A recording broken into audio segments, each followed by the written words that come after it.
Have you even tried Ted Lasso yet? Just tell me this. Have you even tried Ted Lasso yet? That's all I'm saying. Like, I'm not asking you to try drugs. I'm just saying, like, have you tried Ted Lasso? It's just the peer pressure for me. I just don't know. Like, Jason Sudeikis with a mustache, bro. That should just lead you into it right there. I mean, please. That's the part that scares me. Yeah, So I was on a call yesterday with the entire Prime team on their L10, and I was talking to the VP. He's actually the president of the company, and I'm like, the best gift I can give you this entire year is, please go watch Ted Lasso. Like, I'm just like, that's like, of all of the wisdom that I can impart to you, let me give you just the gift of Ted Lasso this year. So I highly advocate for it. Oh, ridiculous. All righty, we can knock it off, I guess. I'll take a look. I'll stop sharing and I'll bring down my music. I'll stop trying to proselytize everybody into Ted Lasso, Taryn. Okay, fine. thank you. Taryn, have you even tried it though? I mean, that's my question. Have you and Lauren even tried it? Come on, man. If I can't get you on board, who the heck do I have the hope of getting on board? I've not tried it either. I also don't like being told what to do. So. You also don't like what? Being told what to do. Oh, dang it. I'm not telling you what to do. I'm saying you should do it. How about that? That's just something to do. I respect that. I love it. The harder you push it, the farther away I get. No, here's the thing is, I'm not even pushing it. I'm just like suggesting it mildly all the time. All righty. Oh, you're trying to plant it in my brain. Yes, that's my goal. It's like Inception, right? Anyway, welcome to Ops Experts Club. Good to see everybody this morning. It's a beautiful day. I wore my favorite jacket for you guys today. It's particularly cold in Southern Oregon. No offense, Savannah. I'm not even going to talk cold with Wyoming. I know that, mad props, all respect to Wyoming right now under feet of snow. You wanna know what the temperature was this morning when I took my daughter to daycare? I do. It was -9 when I got to her daycare. Yeah, 21 doesn't sound so bad when it's -9. You were 30 degrees colder than me. And for extra fun, she put her hands in the snow because she's obsessed with trying to eat fresh snow. So then her hands were wet in -9. So then we were crying all the way to daycare because obviously that didn't feel very good. So. I'll tell you, like once you hit anything at like 10 degrees and south of that, it's just all cold. And then like your nostrils freeze when you breathe in because everything, it's just a totally different experience. So Wyoming, I remember standing out there waiting for the start bus to be taken up to Jackson, for my day job, and just standing out there -20 and just being like, please God, where did I move? So I think mad props and respect to Wyoming. I'm not even gonna touch that. That's why I got in my car so I could move somewhere warmer. Yeah, that's it, right? And that just makes everybody bitter in Wyoming. They're just like, don't even talk about warm right now. So anyway, Ops Experts Club, we're back. Kimberly, you look so nice today. I like you in your sports jacket, your hair all done up. You look amazing. Thank you. This is recycled from church last night. I love it. Way to recycle. Let's do it. It's amazing.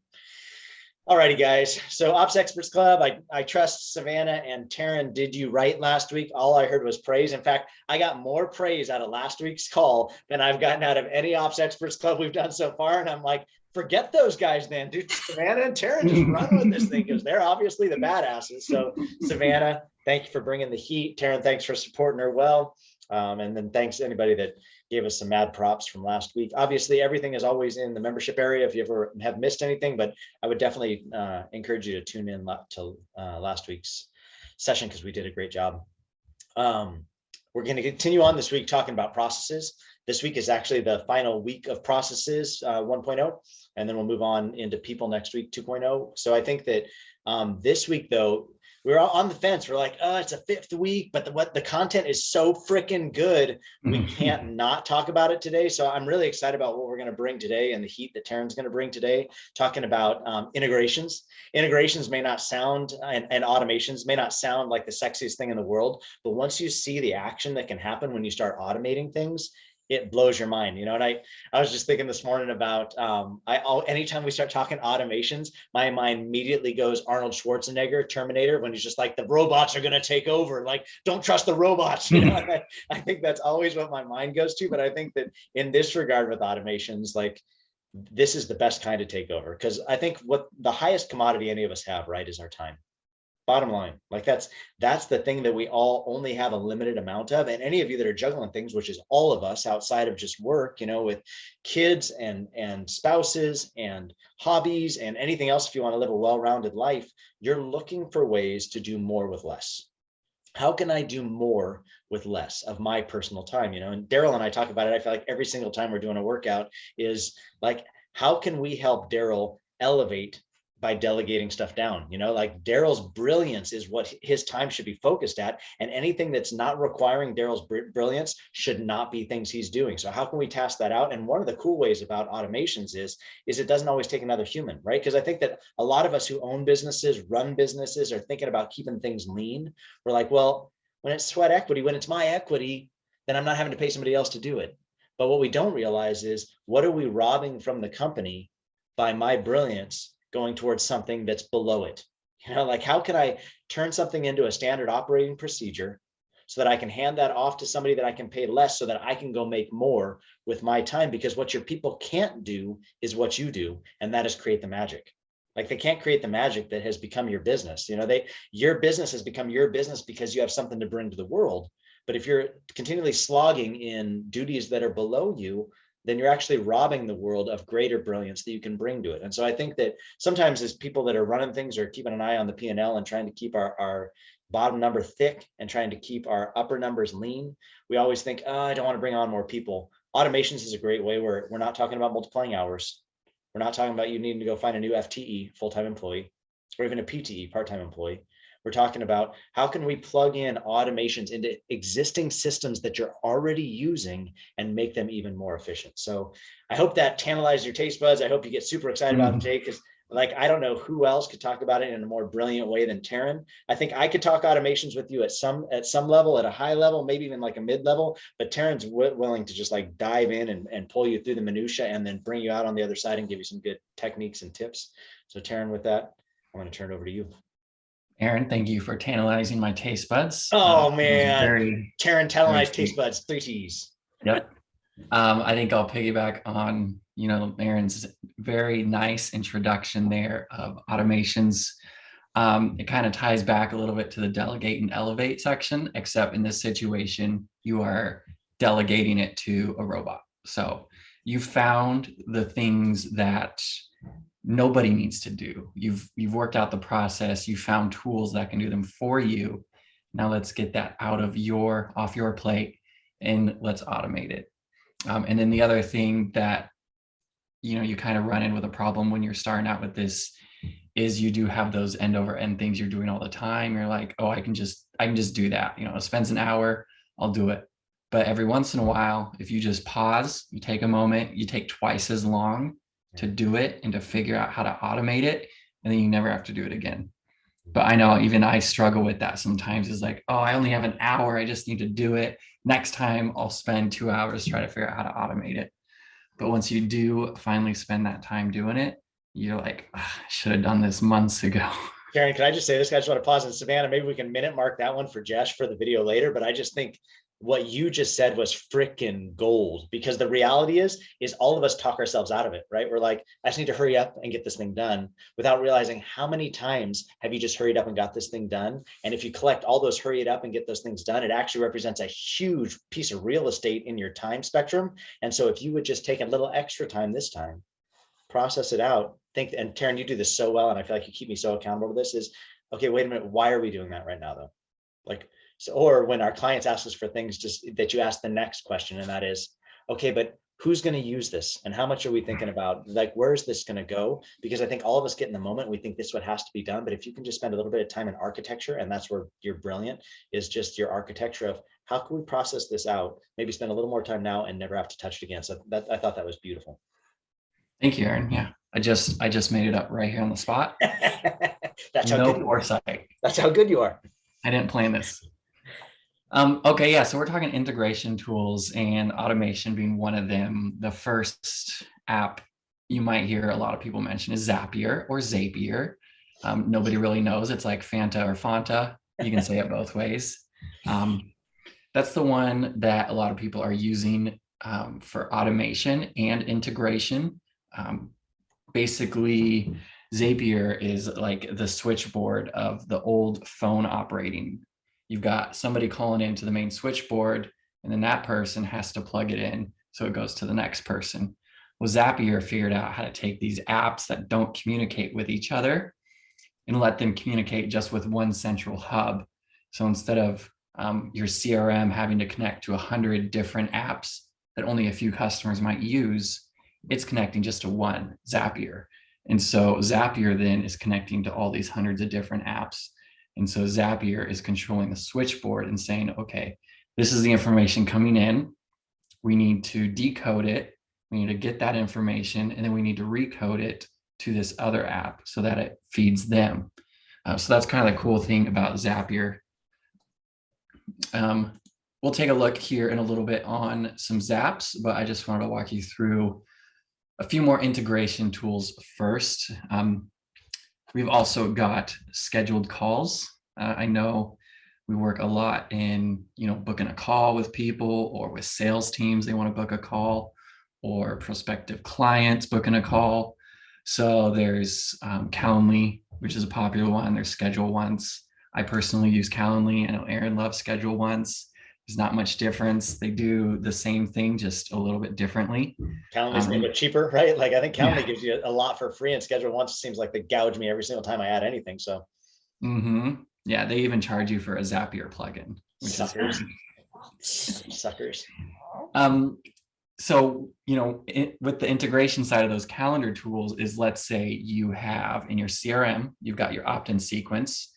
You're trying to get them to book a call with you. It's like, hey, this is the call to action, schedule your call. So you've got your calendar set up, they click it, they go to schedule a call. Well, then now what happens? You use an integration tool like Zapier, and it automatically updates your CRM and says, hey, this person booked a call. We're going to mark them as such. And then now your sequence knows to take that person out of those emails. So you're not constantly asking that person to book a call anymore. They've already booked a call. They took your call to action. That took place out of your CRM. So you don't feel like you're hounding somebody for something they already did. And it looks like, oh, they've got an appointments upgrade. Nice. That's cool. And Google, man, they're taking over the world. They're not. Yeah, I was wondering when they would start doing something to compete with those, because Yeah, it's pretty nice. It's not as clean, I think, as Calendly. I think Calendly is a little more powerful as far as integrating into other things. But for me, for what I use it for, it has replaced Calendly, and I think it's like somewhere between $4 and $7 a month. Look at Google getting smart, starting to charge people too, suckers. Like watch this, guys. This is the evolution of Google moving away from free into charge services now that they've got us all addicted to Gmail. Yeah. Yep. I know. Greatest fear. Right? That's what all of us have feared all this time. Hey, thanks Google for giving us all these free tools. Now we're addicted, and you're gonna start charging us a monthly fee, just like Microsoft has been doing all the way along. Yep. Yeah. We'll see how it goes. Keep your eye on it. Perfect. Well, let's see, there's another calendar option. Things like Calendly, Schedule Once, they probably have small tier, maybe $10 to $20 a month. Yeah. And I think there's some cool stuff on the back end of them, like Kimberly was referencing. Like there's some cool ways you can plug them in. There's some cool automations. There's some cool like where is it going to point after people book your stuff? You can point them back to your thank you page on the website. That gets some traction back to your website, so they actually start digging into your stuff. Maybe you're just throwing it out there for them to sign up. You've kept them really narrow in your funnel on this really tight focus, schedule a call, and then you open the funnel back up by introducing them to your website so they can see some of your other services there too. So there's some cool stuff you can do with the more robust programs, but you pay for it. So I think it just depends where you're at. I know the big reason I picked Calendly was it integrates with my Zoom account natively without charging me more. And so when somebody schedules a meeting, it automatically sends them their own unique Zoom link and creates a meeting in my Zoom account. So I don't have to follow up. I don't have to chase down Zoom links with people. It does it for me automatically. Do you have to have a paid Zoom account to do that too, or is it free? Possibly. I was thinking too, Taryn, is it probably depends on how you use your calendar and what you book. Because I know for me, the reason why, because I could do that with Schedule Ones too, where I plug into Zoom, but the reason why I don't is because not everybody that I talk to wants to get on a Zoom call. There are some people that still Right. want to do phone with me, and if I force them into Zoom, then it gets awkward sometimes. But like with you, where the majority of your calls are all on Zoom, there's no reason for your calendar to not only give out Zoom. So I think that that's probably a good differentiation too on the kind of business model you use. Even to us, where you and I work in a very intimate way of like with same clients, but my intimations are different than yours, even within the same business, which is interesting. Yeah, and so that's the cool thing. You can set it up however you need. You can even set in person versus virtual meetings so that the person you're meeting with can decide. So lots of cool features. Another great integration tool. Usually you see it in the sales departments, or you see it with internal teams just needing to meet with each other. Another one you might find yourself doing is forms. Maybe you want to send out some sort of survey form. You want to get responses from that survey form. A few different tools. We use Wufoo, Typeform. If you're using a CRM, they normally have forms you can build into it. It's a little bit more limited. You'd create custom fields to take those answers into, but you can get answers from people. You can say, hey, I'm curious about this new approach I'm taking with some training I've been delivering for you. You can get a bunch of responses back. And then it all circles back to Zapier, where it can tell your CRM where you're emailing them that they did fill out the form. So you don't need to email them anymore. I think you might hear us talk about that over and over again with CRMs, automations, ask people to purchase. Savannah and I both worked in support extensively, where people just hate being asked to do something they already did, and they will respond to your emails nonstop. You're like, stop asking me to do this. I already did it. So that's why it's something I keep bringing back up over and over again is people will, your support inbox will be a lot less if you take these steps to reduce it, and your support team will be happier. They'll be working on the things that matter. So I bring it up anytime I can. You know what, I've seen where people use forms too, T, and just recently I've seen it more in like newsletter form, like where maybe you'll see it on websites when you go there, is they're like, so the one I've seen lately, and it's just a way to bring people in. It's like, which Yellowstone character are you? And what it really is it's just going to take them to a form that turns it into a quiz of how they answer certain things. And then it gets them all the way to the bottom. They're like, if you want your results, give us your email. And then so then they give you your email, and then it pulls them into your CRM so you can start marketing to them later. But all you did was gamify trying to get somebody's email address by interesting them in something that would pique their interest. You pull them into your little game. You only offer them the results if they enter their email address, and then you just pull them into your CRM. So I think there's some cool stuff you can do with forms that people are getting really creative with these days too. I'm a sucker for those too. Like, they get me every time. Daryl, what we talk about Vinsanity all the time, like Vince, whatever his Vinsanity brand, Vincent. He does a lot with that, where he'll pull you into a form, and it's like, what body type are you? What workout style are you? How is your body going to react to these kinds of foods? They pull you into this like form that's built on a type form, something very, very simple and basic. And then at the end, it's like, find out your details by giving us your email, and we'll email it over to you directly. And that's all super automated. As soon as they enter that email, it actually fires it out to them right there. And then you also just collected their data to be able to market to them downstream. So I think brilliant stuff like that's so cool with the forms. Yeah, I've fallen for them. You see them a lot in that little ad pop-ups when you're on websites, probably on Facebook, if I was ever on Facebook. You are on Lauren's. I know, over your shoulder, you're like, hey, click that. Hey, click that. I want to check that out. Never. I fill them out too. I just hope that their unsubscribe button works. Like, I'll give them my email. Just don't lie to me about your unsubscribe button. Oh man, those unsubscribes, I feel like I've clicked on some lately, and it's like they ask me so many questions just to get out, and I'm like, this is wrong. Like, this, you should not be asking this. If I tell you unsubscribe, that's what I meant. Don't ask me 12 more questions just to get out of the sequence.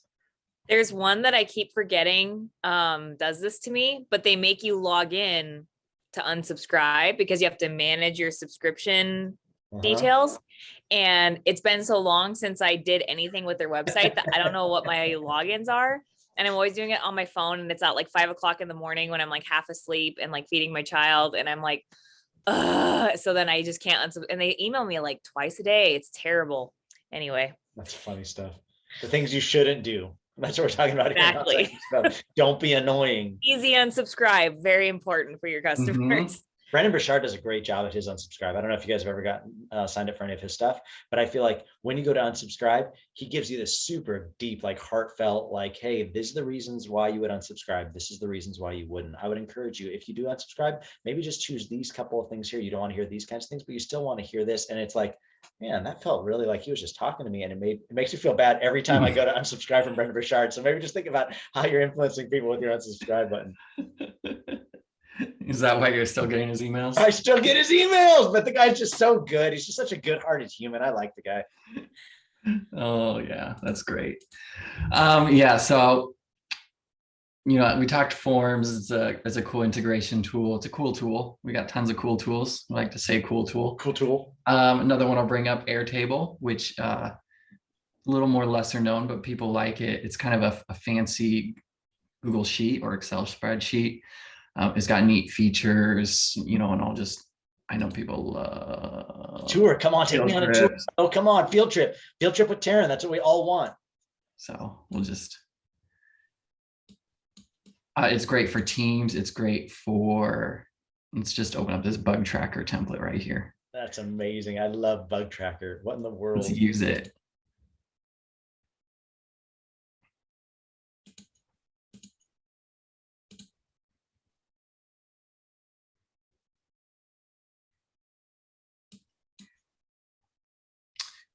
So it's you can use it as a project board. You can use it as a data list.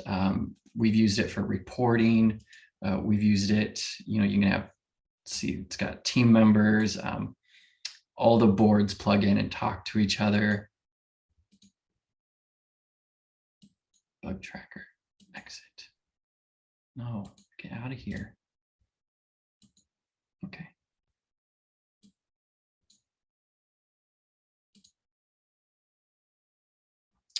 So we've used it where we can share private links to people so they can view the board. Maybe it's got view only access. We've ran affiliate dashboards out of it for hundreds of partners, giving them access to view their sales. So it's got some cool things. You can also integrate it. You can update it automatically, once again, through Zapier. If you need to, you can plug sales into it. You can plug your CRM into it. You can plug leads into it. I've seen people use it for sales leads. If they want to pipe in their hot leads, they want to assign them to somebody, they want to keep track. It's kind of a cool Google Sheet. And then they give you different views. You can view it in a calendar view. You're not showing us the reason why you're doing it this way, right, is because the ones that you have too much client data information into it, right? And you're like, I can't really show anybody how the real ones work because it would give everybody all the information, right? Yeah, exactly. So that's why we're in a bug tracker. Yep. But we can create a calendar view, but it doesn't have any date fields. Let's see, opened date and time. Yeah. So you can pull things up in a calendar view. You can view it by people. Kanban, as in cards. This is how people will use it as a sales lead pipeline. Timeline, Gantt chart, if you want to see its dependence. Gantt chart would be for like project management, if things are relying on something above it. Step 1 has to be completed before step 2. So Airtable has been fun to work with for people. It's got lots of great solutions.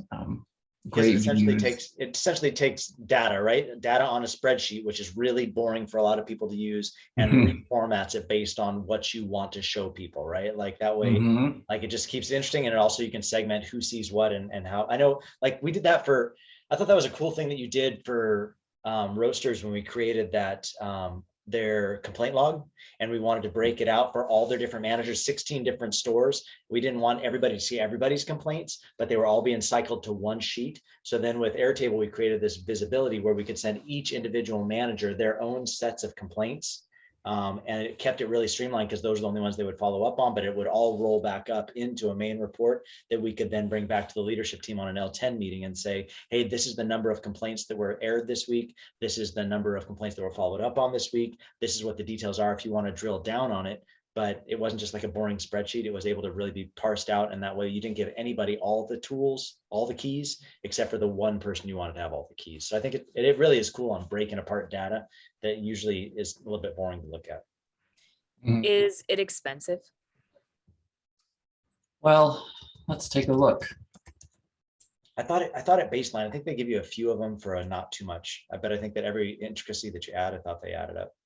Because I'm even selfishly looking at it, like thinking about the nonprofit that I help with, and I'm like, oh, we would benefit from something like that so much. Mm-hmm. So they do have the free version, of course, to get you hooked. They limit you on the number of records. So that would be the number of lines you could have, and then number of attachments. So basically, when you start purchasing, one of the things people like is they get the revision history and snapshot history. So people make mistakes, you can go back in time. They give you more apps, more syncing, more records. Do you have to turn it, like in that scenario where Roasters pushed out to all of their different managers, different visibilities, just talking about a per seat cost there, I feel like that's when it really gets expensive if you have to parse it out to different seats. We didn't have to buy multiple seats, right? We could just buy one seat and then you were still able to give visibility to multiple different people because they didn't have to log in necessarily. They were just viewing, they weren't actually creating. Is that how it works? Yep, you can give them a private link that's a view only. So it basically pulls that information into a database and you can share that link with anybody. Yeah. So we're just giving those managers that view only private link so they could log in, they can view the complaints from that one store, or sorry, not even log in, they just click the link. Yeah. And they're viewing it just in a browser as if it was its own web page. So they, I'm pretty sure for a long time they're on the free plan. Yeah.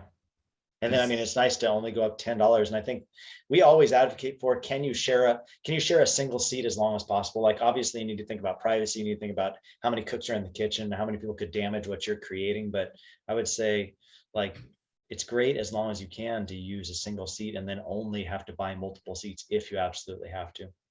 Mm-hmm. Yeah, so that's comparable to Google Sheets, but just much, much, much fancier. But from there, I think we'll talk next. This is a combo tool. I'm bringing it up now because it's getting pretty popular. We found lots of cool things to do in it. It's a cool tool. You're about ready to light Kimberly up right now, just so you know. Kimberly, get excited. Here it comes. Kimberly loves this tool. It's her new favorite tool, and that's Monday.com. So it started out, I remember seeing ads for it years ago. It was just your basic project management tool. See like the New Zealand lady on YouTube giving the little video ads for it. And it's kind of grown quite a bit since those years, and it can do so many things. It's got built-in automations. I was trying to pull up something I could show you that doesn't have info, but Darren, do you use this one? Do I? No, does Taryn? Oh, I use it. Nobody even cares what Aaron does anymore. I love it. I'm just like, Collab Team. Because, like, I feel like right now we're like in this whole, you're showing me stuff and I'm like, oh my God, I love this. And then you're sitting up here talking about how Savannah loves it, and she tells me how she loves it, and this is what she uses as her go-to. And now we're talking about what Kimberly's go-to is, and Aaron doesn't like anything, but Taryn's like really well informed about things as well. I'm lost because you show me one thing, I'm loving it, and then you show me something else, I'm like, oh, what about this one? Just tell me what to use. Tell me what to do.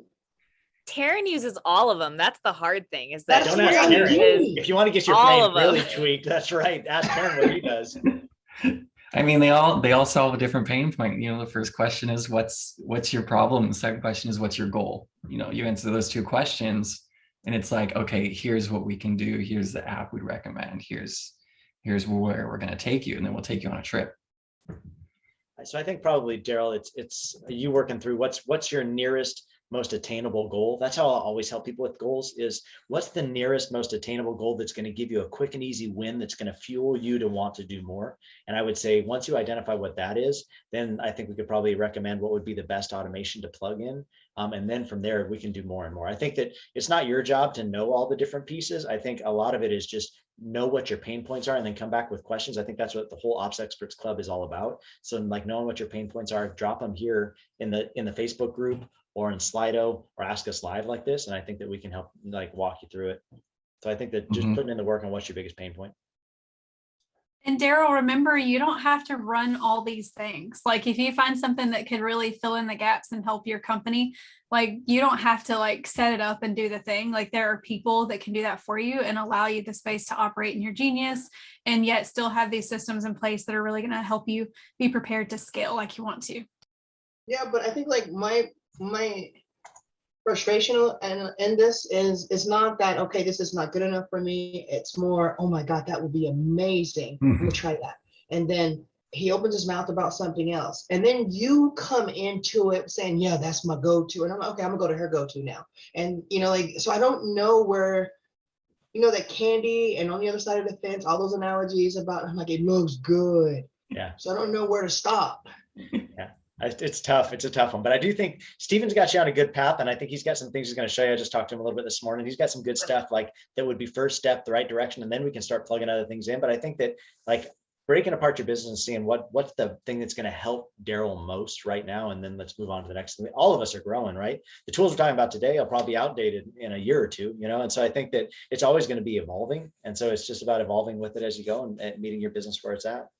And a lot of the tools that we've been talking about that we like each individually get excited about, it's not like this is like the be all end all. Like if you use this one, then you don't use this one. A lot of them, because they do work together, like Taryn is talking about integration. So they're things that integrate, work with each other. And so maybe you like Monday.com for a facet, but you're still going to be using Zapier to use Monday.com with your CR. You know what I mean? Like, you're not having to pick one or the other. Like you can dip your toe into different ones and be like, oh, I really, really like this system for this specific thing. I'm going to use that. Like I love, like I put in the chat, I love Typeform. Typeform is just like one of the tools that does the fun quiz thing or gets people into your opt-ins or just narrows things down. So it's just they're all tools that build on each other. You don't have to pick one and then have to be like loyal to that one or lose a bunch of money because you chose that one. Right. Or I think it's our job too, Daryl. I think because you're part of this, because you do project blocks with us, I think that it's our job to keep you on the straight and narrow. It's your job just to come up with the pain points are, show up with Steven, let Steven rattle up to Ben, like get you some good solutions back, let them go do the heavy lifting and set everything up for you, teach you as much as you want to know or how much you don't want to know, or teach whoever you have doing it what they want to know. I know we're in the middle of a project for Kimberly's company right now where we're rolling out Zendesk for them. That's a huge build, but like Trudy on Kimberly's team was so stressed about how she was going to roll this thing out. But the beauty, Savannah is brilliant. Why would Trudy ever think about rolling this thing out? Let Savannah do it for you for a fraction of the time. Yeah, there is some cost to it, but probably less cost than you're going to pay Trudy to go do it for twice the amount of time,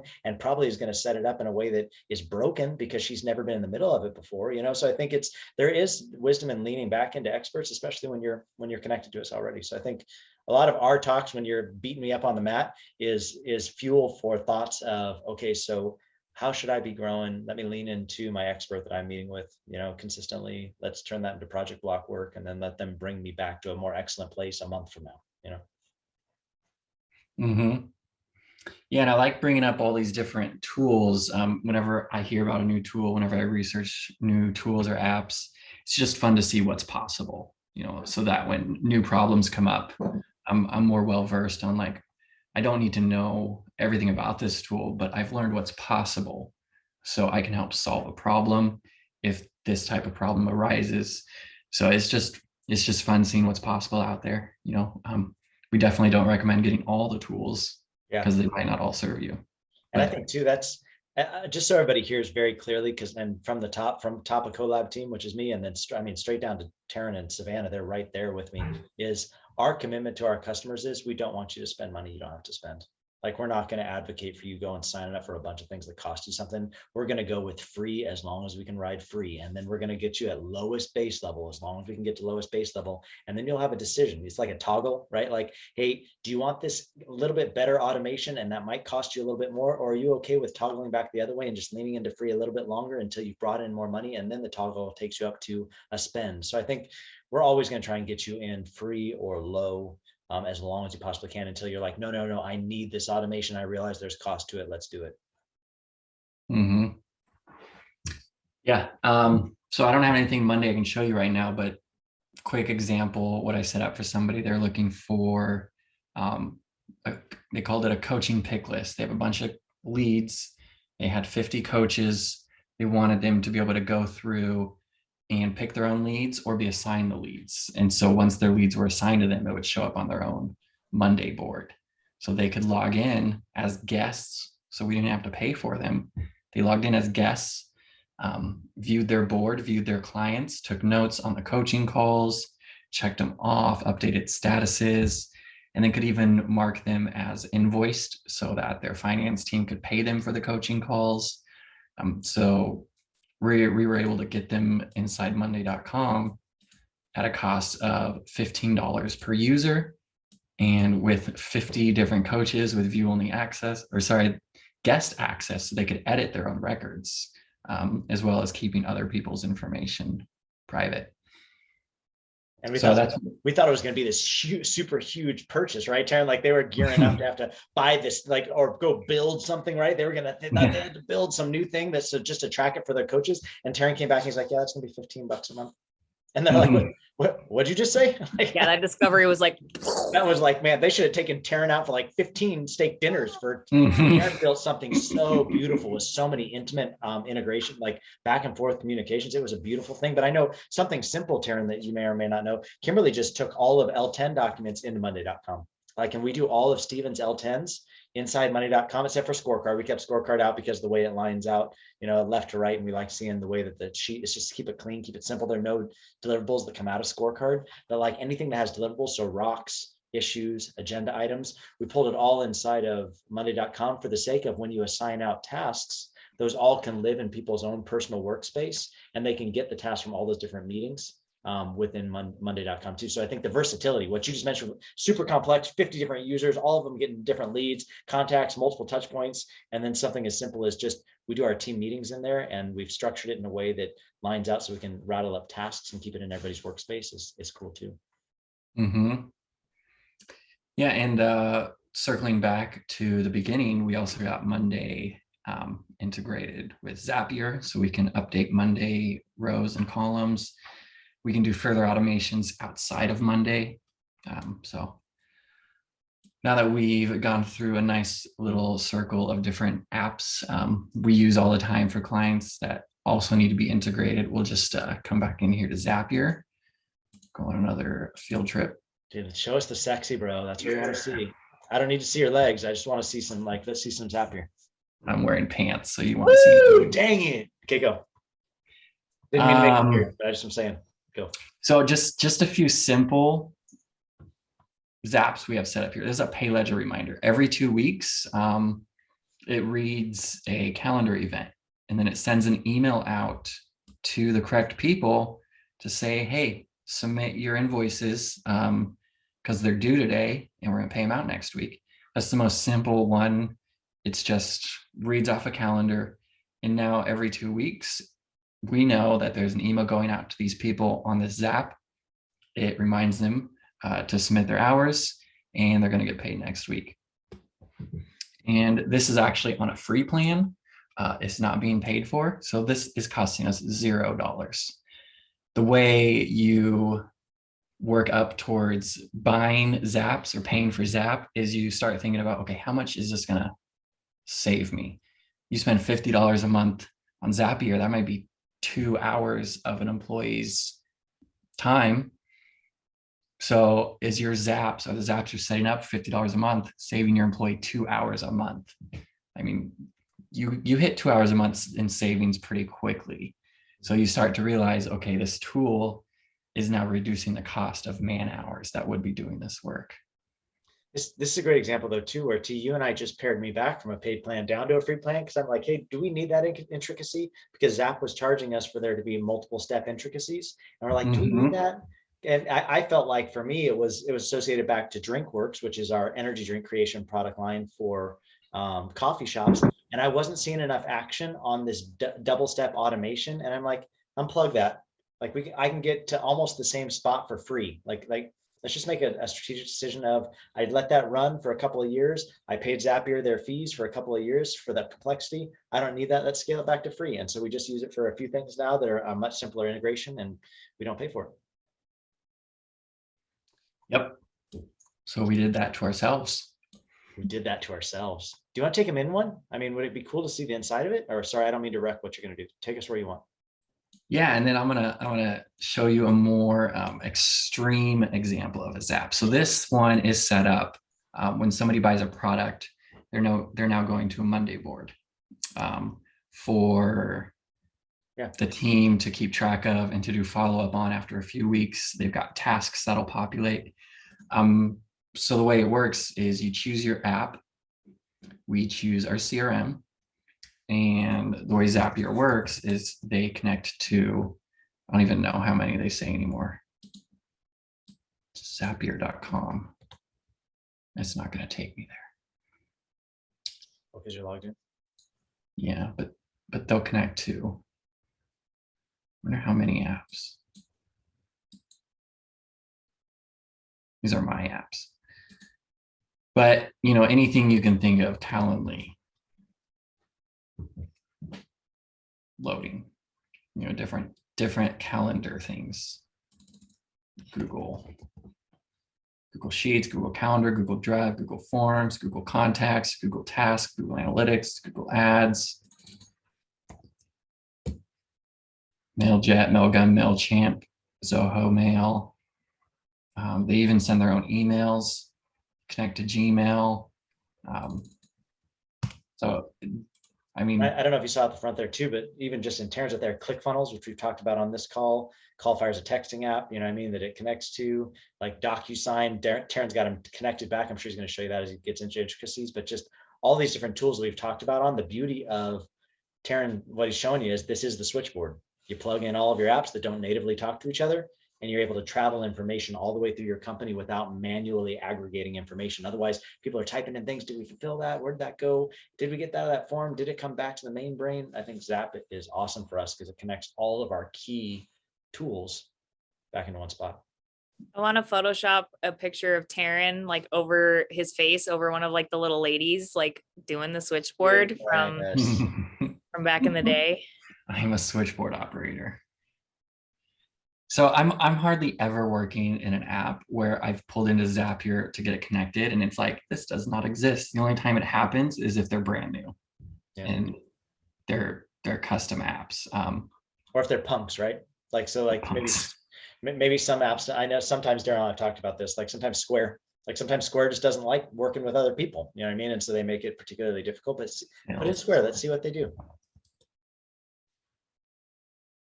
So I mean, Square. Yeah, they'll plug it in. Good. So the way it works, you pick your app, and then based on what app you pick, they've got different triggers. Since this is a CRM, we've got triggers like a new action sequence, a new affiliate, a new credit card charge, a new contact, tag added a contact. This is the one we use most often. So when a contact gets updated with a certain tag, maybe because they purchased something, that's what we've got going on here.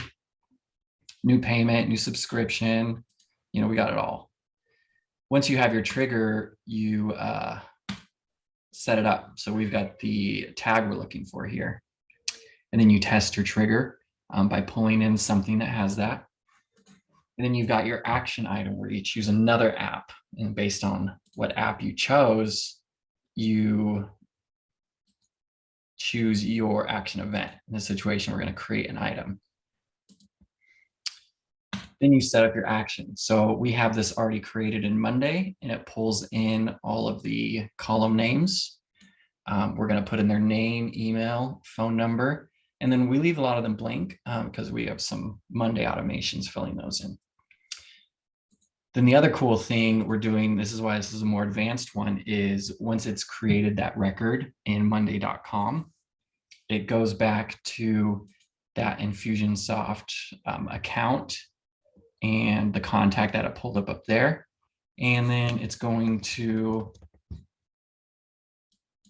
gotta search it because there's a lot of scrolling.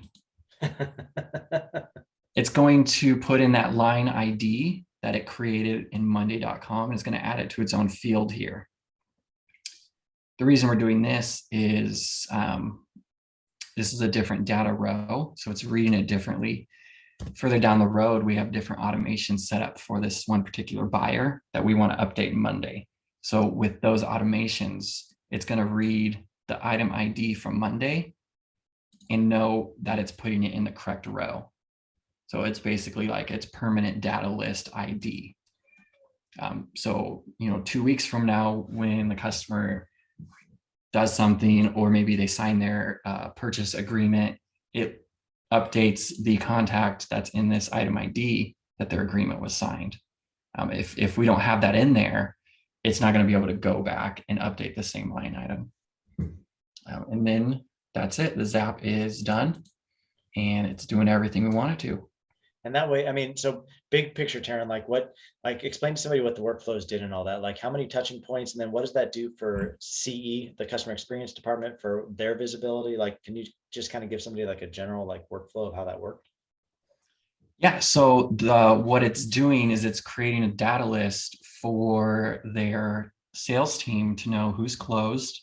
And then it also has touch points. So after they've purchased, 2 weeks later, they get a phone call, reach out, just make sure how it's going. So it's now put them in a task board where somebody's looking into that and being like, okay, I need to call these people this week and reach out to them. 6 weeks after they purchased, when they're almost done, they reach back out and they get a phone call to sell them into another program. So it's created a seamless through line process of somebody's purchasing to somebody's reaching out to them, to no input by anybody else. This person is just logging into their Monday board. They're viewing if they have any upcoming calls. If they don't, they don't. If they do, they're making those calls and then they're done with their day. So there's not an admin work of somebody manually uploading lists, somebody checking dates, somebody reaching out and saying, hey, reach out to this person. Hey, reach out to this person. It's just this one guy logs in, checks it, logs out. One guy multiplied across however many people need that kind of visibility, right? So it's like they're not seeing everybody's, they're only seeing their own. Mm-hmm. It's beautiful. Yeah. And then just, some quick pricing. You get the first level, 750 tasks per month. That can be 1.5 man hours you're saving for $20, $25 a month. So you start to think of it in man hours and you're like, oh, okay, this makes sense. Like if there's 3 hours saved, that's already paid for itself. Not to mention how much happier they are doing their work, knowing they don't have to do these just dumb manual tasks that we have to do during the day that stay on our list until the very end because we just don't want to touch it until we absolutely have to. This is a great way to do it. And then it goes up drastically. I've seen people paying $1,000 a month because they've got such a big company. They're automating so many tasks. What's a big company? Give us a qualifier. Like how many contacts do you think it would get to that point? I mean, are we talking like Pedro with how many? That's probably our biggest, right? That's using Zap. Well, yeah, Pedro, we just recently downgraded his account, but for the Wisdom Challenge, we were up here at 200,000 tasks. So that's how much they were paying last month. Because it was a seasonal change, I downgraded them back to 50,000 because they don't need to be paying for all those tasks every month. It was just 1 month. It's good. And so this was a challenge. It was a 30-day challenge. We had a lot of automations, integrations, a lot of moving parts. We had a Facebook audience list being updated automatically with every new person that joined. There's got to be 1,000 people in the challenge, right? So I mean, we're talking about a high gross multiplier. Mm-hmm. Yeah.